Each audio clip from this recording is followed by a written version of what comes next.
Hi there, Janet Fritz here for Galaxy Girl Creations. Welcome to my channel. Today I am participating in another installment of 30 Days of Sketches that Christy from Christy's Beautiful Life is hosting. And we're using this sketch. It is from Kelly Holyfield from Sketch and Scrap Blogspot. So I'm documenting some cherry picking photos that my daughter, my son-in-law, and my grandson went and did. And so I have the photos from them, and I'm actually doing a double page layout, but the other page is going to be on a separate day using a separate sketch.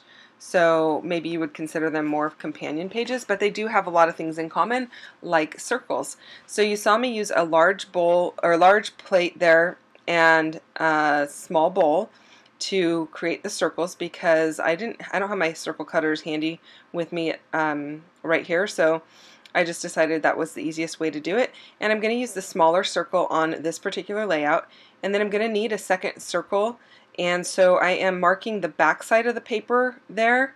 So the other side is just green, tone on tone green, and so those are the two main large circles. The other circles are all going to be taken out of papers from my scrap bin, and I have punches for those ones. So I have 3 photos, 1 4x6 and 2 3x4s, and I have a 3-inch punch here, and that paper is from Amy Tangerine's Picnic in the Park. And then I have this other paper. I don't even know where that one is from, but it has kind of like a chicken wire look on it, and it's a pale pink, and it matches fairly well with the pink that is behind those cherries. It's kind of an odd pink. It's not like bubblegum pink. I don't even know how to describe it. So finding the right color or shade of pink was kind of important. And I'm thinking there what I want to do with these circles and if they're in the right spot. And I decide I'm going to go ahead and back my photos with black paper. And so I have to pull out a new sheet of that because I didn't have anything that was quite large enough in my scrap bin. And I'm going to gut this paper and use the guts of it to back the photos, and then the other part is going to go behind the entire layout, so it will have a black border around it. And I really do enjoy a border around my entire layout, and you see me do that on a lot of layouts, especially if there's mixed media, because that kind of keeps everything nice and flat. And usually if I've done mixed media, I've gessoed and then there is tape lines along the edge of the paper because I like to tape mine down so it's nice and flat. But even on layouts that I don't have mixed media on, if it's a white background, almost always there is some kind of border around the outer edge, either with a paper, a hand-drawn line, or even a stitched line. It just, to me, makes it feel like things are not going to float right off the page and just provides a nice framework. So that is my first step, is to go ahead and get that put down, and then I can go ahead and start adhering all of these circles down to the layout. But I have to figure out the placement once again because I went ahead and matted those photos, and I want to make sure the right colors are sticking out in the right spots. I decide that red circle down at the bottom is too close to the red banner piece, and it needs a little bit of a break between it, and I needed to bring some of that pink down below. So I went ahead and moved those things around, and I don't have them adhered down to the paper yet, and I am using this little tiny cherry stencil. Well, the stencil's not tiny, but the cherries on it are tiny. And I am using some Catherine Pooler ink and these little tiny blending brushes. And I think that is Grass Skirt, and I think it's Rockin' Red, the 2 colors that I'm using there. And those were the colors that matched best. So, you know, if you're doing something along these lines, use whatever colors you're going to use, but those are the 2 colors that match the best on this particular layout.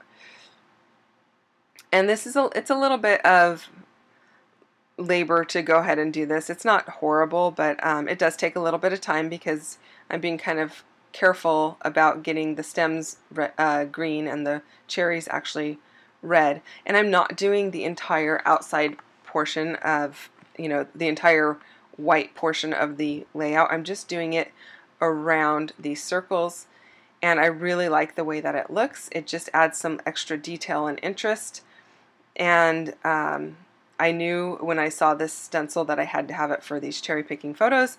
So yeah, it just had to be done. Now I could have easily just taken some I don't know, glaze or texture paste or whatever and put those through there in, red or green or whichever color you wanted. But I did want the two-tone, and that's why I went with these little tiny blending brushes and doing it with just some ink. So while I do that, let me tell you about Christy's Beautiful Life. She is doing 30 days of sketches in the month of October, so you can go to her channel and check that out. And down below in my description box, there is going to be a bunch of links, a link to Christy's channel, and then whoever else happens to be playing along today, because there are varying people playing along every day with her. And I am playing along several times throughout the month, although I'm not playing along every single day.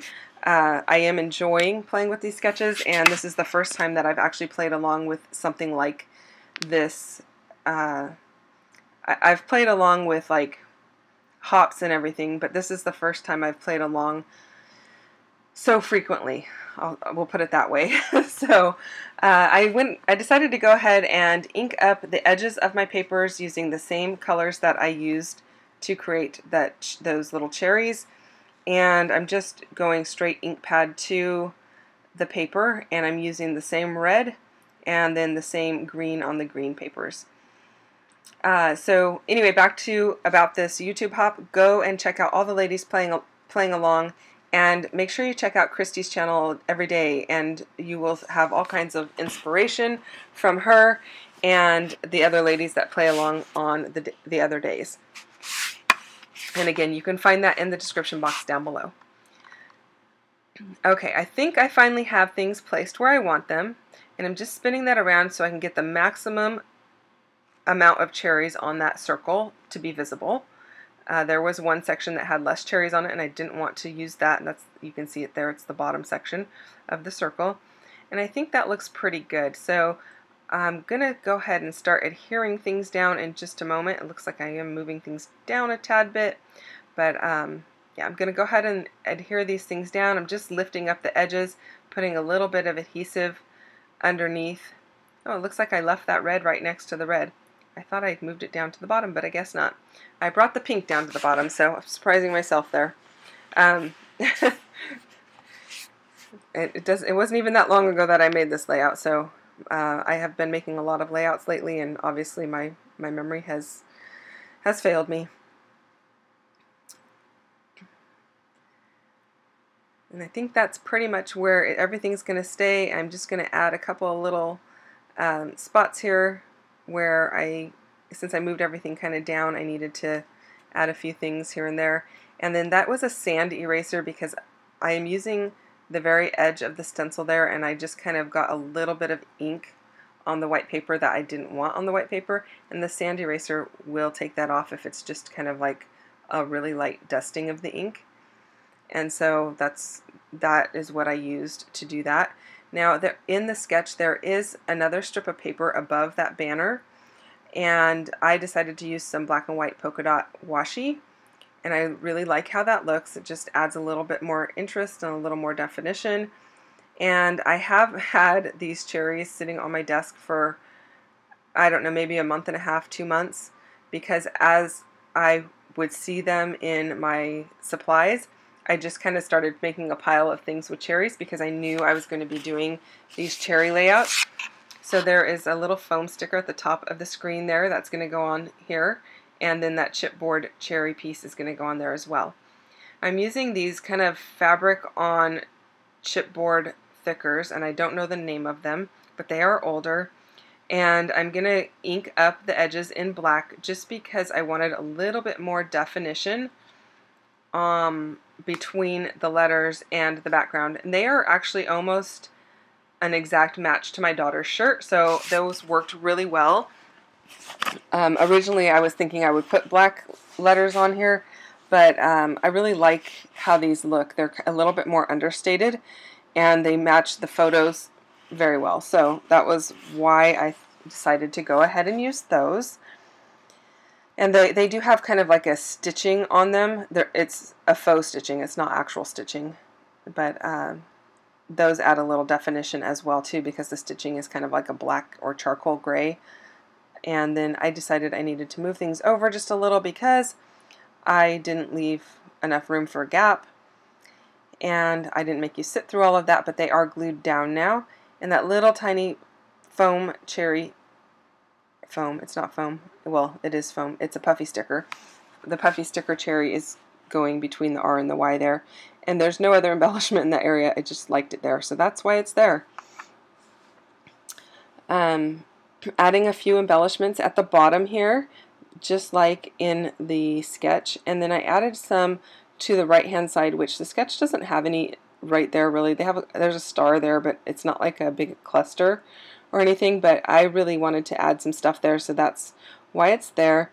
And then I added some stuff to the left hand side of the photos there because I wanted these actual little sayings on here, but I didn't have anything, I didn't have anywhere to put them, so I decided that's where they would go. And then I add this little label down below, and that's going to allow me to put the date on there. And I'm going to add some. Actually, I didn't put the date on there. I put these little stickers. One says fresh. This green one above where it says picking says berry sweet. And they were really cute and just the right color of that yellowy green to just add a little more interest to the page. So I'm just about finished here. I'm going to add some green mirrored enamel dots off camera, and you'll see those in the close-ups. Speaking of close-ups, they're coming in just a few moments. So thank you for spending time with me today. If you'd like and subscribe, I'd really appreciate it. I hope you had a great time. I will see you next time. Bye.